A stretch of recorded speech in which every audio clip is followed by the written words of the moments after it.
அனைவருக்கும் வணக்கம். கடகராசிக்காரர்களுக்கு வெளியில் சொல்ல முடியாத அவமானங்களை சந்தித்தது போதும், அனுபவித்தது போதும் உறுதியாக மாற்றத்தை அள்ளி கொடுக்கக்கூடிய அற்புதமான நேரம் என்று சொல்லக்கூடிய வகையில் கடகராசிக்காரர்களுக்கு இந்த தருணம் எப்படி அமைய போகிறது என்பதை பார்க்கும்போது, ராசியின் அதிபதியான சந்திரன் உச்சம் பெறுகிறாருங்க. ராசியின் ராஜ யோகாதிபதியான குரு வக்ர நிவர்த்தி பெறுகிறார். இரு மிக முக்கியமான நிகழ்வுகளை சந்திக்கக்கூடிய அற்புதமான தருணமாக இந்த வாரம் கடகராசிக்காரர்களுக்கு அமைய போகிறது. ஏனென்றால் கடகராசிக்காரர்களை பொறுத்த வரைக்கும் உறுதியாக மிக சிறப்பான அமோகமான மாற்றத்தை அள்ளி கொடுக்கக்கூடிய இனிமையான சந்தர்ப்பத்தை இந்த தருணம் ஏற்படுத்தி கொடுக்க போகிறது. ஏனென்றால் ராசியின் அதிபதியாக இருக்கக்கூடிய சந்திரன் 9, 10, 11 ஆகிய இடங்களிலும் 12 ஆகிய இடங்களிலும் பலம் வரப்போகிறார். அதே வேளையில் மிக வலுவாக சுக்கிரன் உச்சம் பெற்றிருக்கும் போது ராசியின் அதிபதியான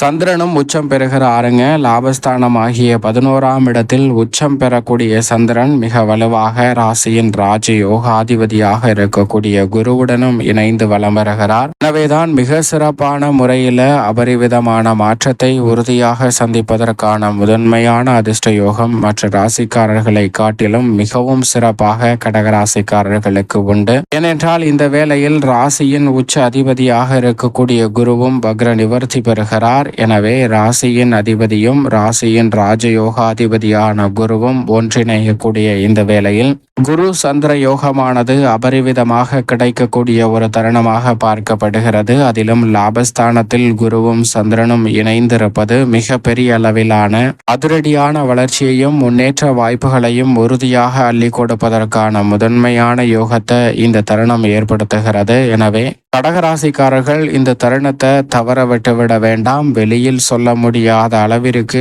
எவ்வளவு பெரிய பொருளாதார ரீதியான சிக்கலாக சந்தித்த அவமானங்களாக இருக்கலாம், அல்லது குடும்ப உறவுகளால் ஏற்பட்ட அவமானங்களாக இருக்கலாம் என எதுவாக இருந்தாலும் உறுதியாக அவற்றில் மிக சிறப்பான மாறுதலை சந்திக்கக்கூடிய வகையில் அபரிவிதமான மாற்றத்தை சந்திப்பதற்கான முதன்மையான அதிர்ஷ்ட யோக வாய்ப்புகளை ஏற்படுத்தி கொடுக்கக்கூடிய ஒரு தருணமாக இந்த வேலை அமைய போகிறது. எனவே கடகராசிக்காரர்கள் உறுதியாக பயன்படுத்திக் கொள்ளுங்கள். இந்த தருணத்தை சாதகமாக பயன்படுத்தி கொண்டால் மிக பெரிய அளவிலான சிக்கல்கள், சிரமங்கள், தடை தாமதங்கள் அனைத்தும் விளக்கப்படுவதோடு மிக சிறப்பான வளர்ச்சியையும் முன்னேற்றத்தையும் உறுதியாக சந்திக்கக்கூடிய வகையில் அதிரடியான பல மாற்றங்களை நிறைவாக சந்திப்பதற்கான முதன்மையான யோகம் உங்களை தேடி வருவதற்கான வாய்ப்பு நிச்சயமாக கிடைக்கிறது. எனவே சரியாக பயன்படுத்தி கொள்ளுங்கள். ஏனென்றால் பெரிய அளவில் எவ்வளவு பெரிய சிரமம் இருந்தாலும் அவை அனைத்தையும் மாற்றக்கூடிய அளவிற்கு ராசியின் அதிபதியான சந்திரனும் குருவும் மிக சிறப்பான முறையில் இந்த வேளையில் பலம் வருகின்றன.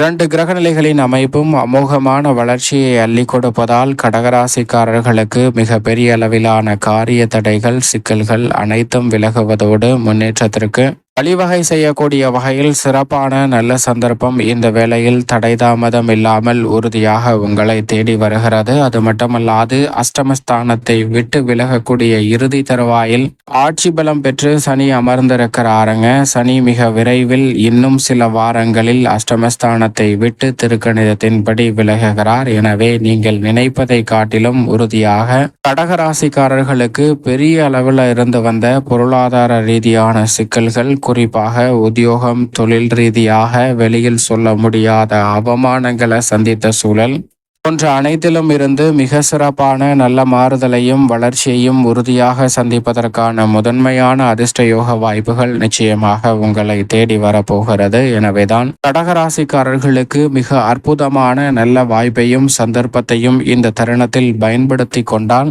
மிக பெரிய அளவிலான நெருக்கடிகள், சிக்கல்கள் விலகுவதோடு மிக சிறப்பான வளர்ச்சிக்கு அடித்தளமிடக்கூடிய வகையில் அற்புதமான வாய்ப்புகளும் பெரிய அளவில் சிக்கலும் சிரமமும் தடையும் இல்லாத வகையில் உங்களை வந்து சேருவதற்கான முதன்மையான யோகத்தை நிச்சயம் ஏற்படுத்தி கொடுக்கிறது. இருந்தாலும் அஷ்டம சனியின் இறுதி காலகட்டத்தில் இருப்பதால் உத்தியோகம், தொழில் ரீதியாக அவசரம் காட்ட வேண்டாம். எதை செய்தாலும் நிதானத்துடனும் பொறுமையுடனும் மேற்கொள்வது கடகராசிக்காரர்களுடைய வாழ்வில் இருக்கக்கூடிய பல சிக்கல்களை விளக்குவதோடு மட்டுமல்லாது நல்ல பல முன்னேற்ற வாய்ப்புகளையும் உறுதியாக அள்ளி கொடுப்பதற்கான முதன்மையான யோகத்தை நிச்சயமாக ஏற்படுத்தும் என்பதில் சந்தேகமே இல்லை. எனவே இந்த தருணத்தை தவற விட்டுவிட வேண்டாம், சரியாக பயன்படுத்திக் கொள்ளுங்கள். பெரிய அளவிலான நெருக்கடிகள், சிக்கல்கள் முற்றிலும் விலகி முன்னேற்றத்திற்கு வழிவகை செய்யக்கூடிய சிறப்பான வாய்ப்புகள் உங்களை தேடி வரும். ஏனென்றால் மிக வலுவாக நிழல் கிரகமான ராகு 9லும், கேது தைரியஸ்தானமாகிய 3லும் பலம் வருகின்றன. நிழல் கிரகமான ராகு மற்றும் கேதுவின் அமைப்பை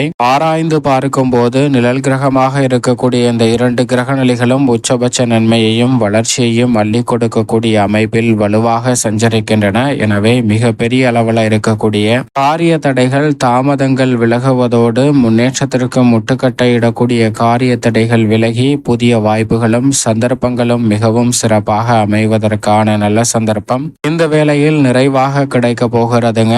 மிக பெரிய அளவிலான காரிய தடைகள், சிக்கல்கள் போன்றவற்றை உறுதியாக விலக்கி வளர்ச்சியையும் முன்னேற்ற பாதையில் பயணிக்கக்கூடிய வகையில் கடகராசிக்காரர்களுக்கு அமோகமான யோகத்தை உறுதியாக நிழல் கிரகமான ராகு கேது ஏற்படுத்தி கொடுக்கின்றன. அதே வேளையில் செவ்வாய் விரயத்தில் வக்ரம் பெற்று வலம் வருகிறாருங்க. செவ்வாயின் அமைப்பு மிக சிறப்பான நல்ல மாற்றங்களை உறுதியாக ஏற்படுத்தி கொடுக்கிறது. வீண் விரயங்களை தவிர்த்து சுப விரயங்களையும் முதலீடுகளையும் அதிகரிக்கக்கூடிய வகையில் மங்களக்காரகன் என்று சொல்லக்கூடிய ராசியின் நீச்ச அதிபதியான செவ்வாயின் அமைப்பு மிக சிறப்பான மாற்றத்தை உறுதியாக கடகராசிக்காரர்களுடைய வாழ்வில் ஏற்படுத்துகிறது. எனவே கடகராசிக்காரர்கள் சந்தித்து வந்த தடை தாமதம், சிக்கல்கள் போன்றவை விலகுவதோடு முன்னேற்றத்திற்கு வழிவகை செய்யக்கூடிய அற்புதமான வாய்ப்புகளும் இந்த வேளையில் செவ்வாயின் அமைப்பால் உங்களை தேடி வருகிறது. உஷ்ண கிரகமான சூரியன் சப்தமத்தில் வெற்றிருக்கிறார். சப்தமத்தில் வெற்றிருப்பது மட்டுமல்லாது ஜென்மராசியை பார்க்கிறாருங்க. அது மட்டுமல்லாது இந்த வேளையில் பல காரியங்களில் முயற்சியை வெற்றிகரமாக மாற்றி கொடுக்கிறார் சூரியன். அதே வேளையில் சுக்கிரன் உச்சம் பெற்று 9ஆம் இடத்தில் நிழல் கிரகமான ராகுவுடன் இணைந்து வலு சேர்க்கிறார். 9ஆம் இடமான பாக்கியஸ்தானம் வலுப்பெறுவதால் மிகப்பெரிய அளவிலான காரிய தடைகள், சிக்கல்கள் போன்றவை முற்றிலுமாக விலகும். மிக சிறப்பான வளர்ச்சியையும் முன்னேற்றத்தையும் சந்திக்கக்கூடிய வகையில் அடுத்தடுத்து பல நல்ல வாய்ப்புகளை உறுதியாக உச்சம் பெற்று வலம் வரக்கூடிய சுக்கிரன் ஏற்படுத்தி கொடுக்கிறாருங்க. அதிலும் குறிப்பாக 9ஆம் இடமான பாக்கியஸ்தானத்தில் உச்சம் பெற்றிருப்பது நினைப்பதை காட்டிலும் கலைத்துறை, அரசியல் துறை ரீதியான பணிகளிலும் அசூர வளர்ச்சி கிடைப்பதற்கான யோகம் உண்டு. பல்வேறு வகையில வெளியில் சொல்ல முடியாத அவமானங்களுக்கு உறுதியாக மாற்றத்தை அள்ளித்தரப் போகிறது சுக்கிரனின் உச்சம் மற்றும் ராசியின் அதிபதியான சந்திரனின் உச்சம். எனவே சரியாக பயன்படுத்திக் கொள்ளுங்கள். ஆனால் அதே வேளையில் சப்தமத்தில் வலம் வந்த வித்யாகாரகரான புதன் 5ஆம் தேதிக்கு பிறகு அஷ்டமத்தில் சனியுடன் இணைகிறார். சனி மற்றும் வித்யாகாரகரான புதன் அஷ்டமத்தில் இருப்பதால் உணர்ச்சி வசப்பட்டு இந்த தருணத்தில் எந்த முடிவும் எடுக்க வேண்டாம். நிதானத்துடன் இருங்க. உறுதியாக நல்ல மாற்றம் உங்களை தேடி வரும் என்பதில் சந்தேகமே இல்லை. மேலும் இந்த தருணத்தை சாதகமாக மாற்றிக்கொள்ள உறுதியாக கடகராசிக்காரர்கள் வாரத்தில் செவ்வாய்க்கிழமை விரதமிருந்து அருகாமையில் உள்ள நவகிரக சன்னதி சென்று தீபம் ஏற்றி வழிபாடு செய்யுங்கள். தடை தாமதம் அத்தனையும் விலகி மிக சிறப்பான வளர்ச்சியும் முன்னேற்றமும் தங்களுடைய வாழ்வில் உறுதியாக கிடைப்பதற்கான நல்ல பல அதிர்ஷ்ட யோக வாய்ப்புகள் கடகராசிக்காரர்களுக்கு கிடைக்கும்.